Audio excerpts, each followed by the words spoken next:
Amis de la revue Hebdo, mesdames, messieurs, bonjour. Dans l'actualité cette semaine, les membres du gouvernement se sont retrouvés mercredi pour leur conclave hebdomadaire ordinaire. Les décisions issues du Conseil des ministres ont fait l'actualité dans la presse écrite jeudi.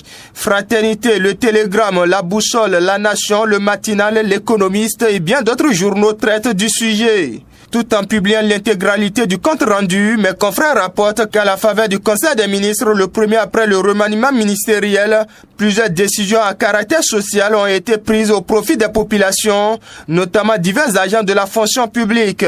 Par exemple, dévoile Le Télégramme, 5641 personnes ont été reversées de manière fantaisiste, des mineurs et des personnes de plus de 60 ans ont été reversées, mais que le gouvernement décide de régulariser leur situation. Le Conseil s'est aussi préoccupé du sort des agents restés au service de l'administration depuis le 31 décembre 2007 et qui n'avaient toujours pas fait l'objet de reversement avant la suspension du processus le 11 janvier 2017 pour des besoins de clarification.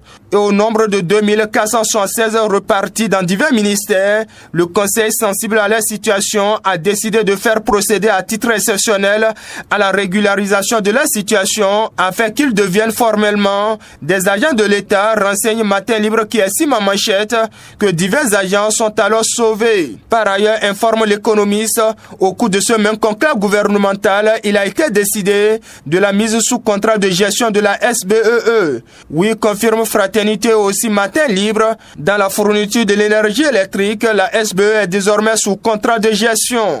Et dans la suite, avec Fraternité de lundi qui annonçait que le Bénin et ses voisins se retrouvent à Ouagadougou ce samedi. Ce sera, précise le journal, à l'occasion d'un sommet sous-régional où l'hôte burkinabé accueillera, entre autres ses pairs, les présidents Patrice Talon, Muhammadu Buhari et Mahamadou Youssoufou.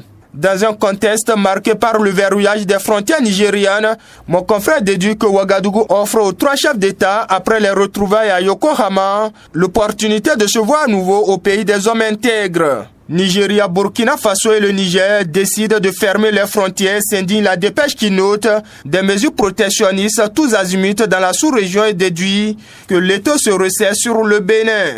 Par contre, l'Économiste choisit de vanter les mérites de l'énergie électrique au Bénin. Elle fait passer à 6,8% de taux de croissance, informe la publication.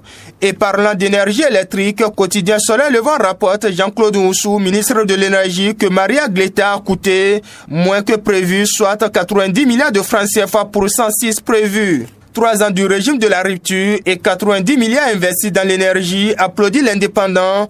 Talon est en passe de réaliser le miracle de l'indépendance énergétique selon l'apparition. Et pendant ce temps, dans la dernière minute, Quotidien de Ménotin rapporte 2 faits tristes. Le premier est relatif à un accident de circulation à Massy où un bus est entièrement consumé. Et le second fait en provenance de Natitengu. Là-bas, informe le journal, une famille entière a été assassinée. Crime crapuleux s'offusque le canard. Le journal Le Matinal annonce pour sa part la reprise des classes lundi prochain. L'année scolaire sera apaisée, rassure le gouvernement dans l'événement du jour. Le Matinal expose les efforts du gouvernement pour une rentrée et une année apaisée. Par exemple, informe La Boussole de vendredi, pour une réussite de la prochaine rentrée scolaire, les subventions pour la gratuité des filles sont déjà versées aux écoles.